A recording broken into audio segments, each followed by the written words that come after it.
Value zone hyper mart Nandamuri Balakrishna గారిచే November 28న నాచారంలో గొప్ప ప్రారంభం. బట్ మీరు వచ్చిన కొత్తల్లో ఉదయ్ కిరణ్ గారు మీరు మంచి ఫ్రెండ్స్. ఉదయ్ కిరణ్ గారు వల్ల చాలా ఆఫర్స్ దిల్ రమేష్ కూడా వచ్చాయని ఒక టాక్. ఎలా ఉండేది మీ ఇద్దరి మధ్య ఆ బాండింగ్ కానీ, ఆ ఫ్రెండ్షిప్, అన్నదమ్ములు అనే ఒక బంధం కావచ్చు? ఏం చెప్తారు ఆయన గురించి? అసలు ఉదయ్ కిరణ్ గారికి నాకు చాలా అటాచ్మెంట్ ఉండేది. అంటే అన్న అన్న అంటుండేవాడు. ఎందుకంటే ఆయనది నువ్వు నేను బిగినింగ్ లో 26వ సినిమా నాది నువ్వు నేను, ఓకే, తేజ గారి డైరెక్షన్ లో. తనది 2వ సినిమా. ఓకే, మేమంతా కింద కూర్చొని తినేవాళ్ళం. ఎక్కడ ఇప్పుడు జేఆర్సీ కన్వెన్షన్ ఉందా, జేఆర్సీ కన్వెన్షన్ ఉన్నదే మా బర్రెల ఇల్లు. నువ్వు నెల బర్రెలో ఇప్పుడు తెలంగాణ శకుంతల, మన తనికెళ్ళ భరణి గారు, మా ఇల్లు ఉంటది, బర్రెలతోనే ఉంటాం మేము, మొత్తం పాలు అమ్ముకునే క్యారెక్టర్. అవును. ఆ జేఆర్సీకి ఎదురుగా ఉన్న, జేఆర్సీ ఫంక్షన్ హాల్కి ఎదురుగా ఉన్న పెట్రోల్ బంకే ఆ ఇల్లు. అప్పుడు అక్కడే ఉండేది అది మొత్తం. అప్పుడు రోడ్డు కూడా లేదు అక్కడ. సో ఇప్పుడు అక్కడ కూర్చొని మేము కింద, అనిత కూడా, ఈవెన్ హీరోయిన్ కూడా అంతా కింద కూర్చొని, కుర్చీలు కూడా ఉండేది కాదు. ఒకవేళ కుర్చీలు తేవటం లేట్ అయితే మేము కింద కూర్చొని తిని అక్కడ. మన సునీల్ గారు అప్పుడే ఆ కామెడీ బ్యాచ్లో సునీల్ గారు లీడు. దాదాపు 30-35 రోజులు పనిచేసాం. సేమ్ నువ్వు నేను హిందీలో కూడా మేమే చేసాం. తుషార్ కపూర్ హీరోగా ఏ దిల్ అని చేశారు తేజ గారు. అవునవును, సేమ్ బ్యానర్ లో. సో ఇది అయిపోగానే అది స్టార్ట్ అయింది, మళ్ళీ దానికి 30 రోజులు పనిచేసాం. ఆ ప్రాసెస్ లో ఉదయ్ కిరణ్ గారు ఎలా ఎదిగాడు అప్పుడు. అసలు ఒక అప్కమింగ్ ఏ బ్యాక్గ్రౌండ్ లేకుండా వచ్చి ఫట్ స్టార్ రేంజ్కి వెళ్ళిన హీరో. లాస్ట్ వరకు మాకు రిలేషన్ ఉండేది. ఎక్కువ సినిమాలు ఆయన రికమెండ్ చేసిన సినిమాలు ఏం చేయలేదు కానీ నేను, బట్ చాలా ఎక్కువ ఫ్రెండ్షిప్ ఉండేది. చాలా ఫోన్ చేస్తే మాట్లాడేవాడు. కలిసినప్పుడు భోజనం చేసేదాకా, సెట్లో కలిసినా కూడా తనతో కలిపి భోజనం చేసిన దాకా ఎలనిచ్చేవాడు కాదు. ఆ నువ్వు నేను బాండింగ్ ఏంటంటే పెద్ద హిట్ అయింది, స్టార్ ఇమేజ్ వచ్చింది తనకి ఆ సినిమా తర్వాత. ఆ సినిమాలో ఒక చేసి ఉంటుంది, కొండల్లో స్లమ్ ఏరియాలో అతను పట్టుకోవడానికి హీరోయిన్ పారిపోతాడు. ఒక చేజ్ ఉంటుంది. మే నెలలో స్లిప్పర్స్ వేసుకొని చేజ్ చేసాం. 1 వీక్ ఉదయం 7 గంటలకు స్టార్ట్ అయితే సాయంత్రం 5 వరకు పరిగెత్తుతూనే ఉండేది మేము దర్గా సెంటర్లో ఆ లొకేషన్. సో ఆ చేజ్ సినిమాకి ఆయువు పట్టు సెకండ్ హాఫ్లో. ఆ చేజ్ వల్ల సినిమా పెద్ద హిట్ అయింది. అది కలిసిన ప్రతిసారి అది గుర్తు చేస్తుండే, ఏం పరిగెత్తారు. ఆయనకేమో ట్రూ హీరోకి యంగ్ చాపు, మాకేమో స్లిప్పర్లు, నిక్కర్లు, ఎండ, అలా పరిగెత్తే. అయినా కూడా షార్ట్ ఎండ్కి వెళ్ళేసరికి ఆయన కవర్ చేసి కొట్టే రేంజ్కి వెళ్ళాలి మేము. తేజ గారు అసలు ఒప్పుకునేవాళ్ళు కాదు. మీరు ఏం చేస్తారు నాకు తెలియదు, కెమెరా ఎడ్జ్కి వచ్చేసరికి కవర్ చేయాలి, మీరు హీరో గారి కాడికి రావాలండి. డిస్టెన్స్లో నిలబెట్టేవాళ్ళు. అయినా కూడా కష్టపడే చేస్తే ఆ చేసే సినిమాకి హైలైట్ అయింది. ఆ రికార్డ్ ఎప్పుడు ఉండేది ఉదయ్ కిరణ్ గారు లాస్ట్ వరకు. అసలు బట్ అంత క్లోజ్ ఉండేవాళ్ళు, అన్న అన్న అనేవాళ్ళు కదా. బట్ చనిపోయే మూమెంట్ లో ఏమన్నా కాల్ చేసి మాట్లాడటం తెలియదు. అప్పుడు డిప్రెషన్ లోకి వెళ్ళాను, కొంత ఇబ్బందిగా ఉంది అని వెల్ విషెస్ తో చాలా మందికి ఫోన్ చేసి మాట్లాడారు ఆయన అని చెప్పి. ఫోన్ చేశారన్నా? అసలు లేదు, మీరు ఫోన్ చేయటం కానీ? ఎందుకంటే అప్పటికే రేంజ్ వెళ్ళిపోయింది టాప్ కి. వెళ్ళి కలిసి అన్న అసలు అన్న ఏం చేస్తున్నారు ఏంటి, అల్యూమినియం ఫ్యాక్టరీలో ఎక్కడన్నా వేరే షూటింగ్ లో ఉన్నప్పుడు కలిసిన, అసలు మనం ఫోన్ చేసే ఇప్పుడు మీతో ప్రాక్టికల్గా మాట్లాడాలి. మనం ఫోన్ చేస్తే పెద్ద హీరో అయిపోయాడు, మనం ఫోన్ చేయకూడదు, వెళ్తే పర్సనల్గా కలవాలి అనే ఫీలింగ్ నాది.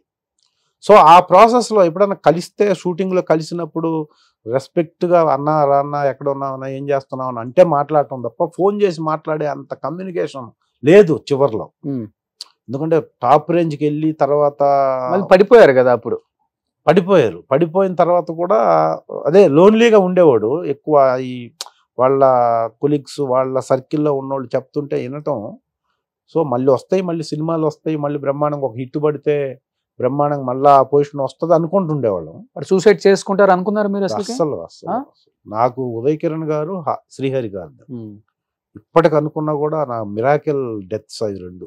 అవును.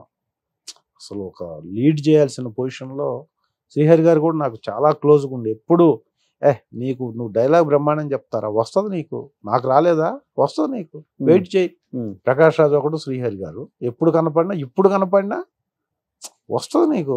ఎవరు విలన్ రోల్స్ అంటే మంచి మంచి విలన్స్ తో మీరు వర్క్ చేశారు కాబట్టి ఎవరు బాగా ఫ్రెండ్లీగా యాజ్ ఎ బ్రదర్ గా ఉండేవాళ్ళు అంటే తెలుగు వాళ్ళు? అందరు విలన్స్ తో చేశారు మీరు? నాతో రాహుల్ దేవ్ బాగుంటాడు. శ్రీహరి గారు అయితే అసలు ఉన్నంత వరకు అల్టిమేట్. అసలు చాలా సపోర్ట్ చేసేవాడు.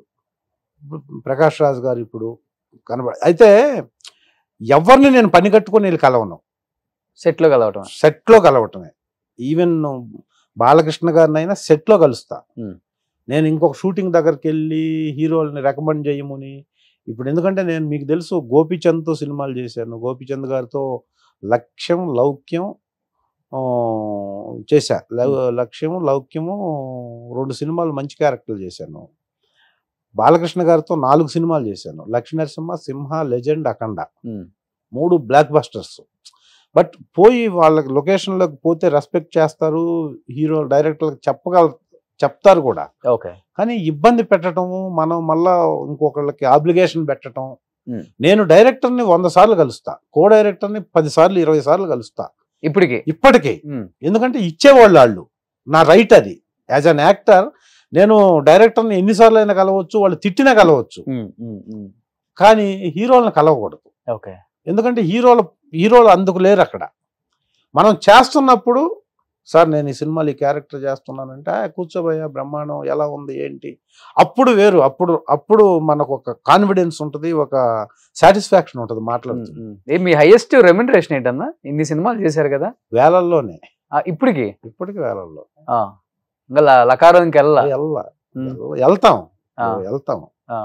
వెళ్తాం అన్న కాన్ఫిడెన్స్ ఉంది. బట్ ఇంకొకటి ఏంటంటే నేను స్ట్రాంగ్ గా బిలీవ్ చేసేది ఏంటంటే ఇది తగ్గకుండా ఉంటే చాలు. ఇది తగ్గకుండా ఉంటే హ్యాపీ. ఎందుకంటే నేను ఇలా ఉండే కదా ఇలా ఉన్నాను. ఇప్పుడు ఫైనాన్షియల్ గా కానీ హెల్తీగా కానీ ఇప్పుడు ఇలా ఉన్నానంటే ఈ పొజిషన్ తోనే కదా. ఈ పొజిషన్ తగ్గకుండా ఇంకొక 10 years ఉందనుకోండి, హ్యాపీ. దీపం ఉండగానే ఇల్లు చక్కదిద్దుకోవాలని చెప్తారు కదా, అప్పుడులోనే చక్కదిద్దుకున్నారు మీరు. సరే చక్కదిద్దే పక్కన పెడితే ఈ పొజిషన్ తోనే ఇలా ఉన్నాం కాబట్టి ఈ పొజిషన్ తగ్గకుండా ఉంటే ఇలా ఉంటాం కదా. అంతే. లవ్ మ్యారేజా? లేదు, అరేంజ్డ్ మ్యారేజ్. హౌస్ వైఫా? తన మా మిసెస్ హౌస్ వైఫ్. ఓకే. ఇంత బాగుంటారు. ఎవరు ప్రపోజల్ చేయలేదు అప్పుడు అసలుకి? మనల్ని ఎవరు ప్రపోజల్ చేస్తారు? విలన్స్ ఎవరు చేస్తారంటారా?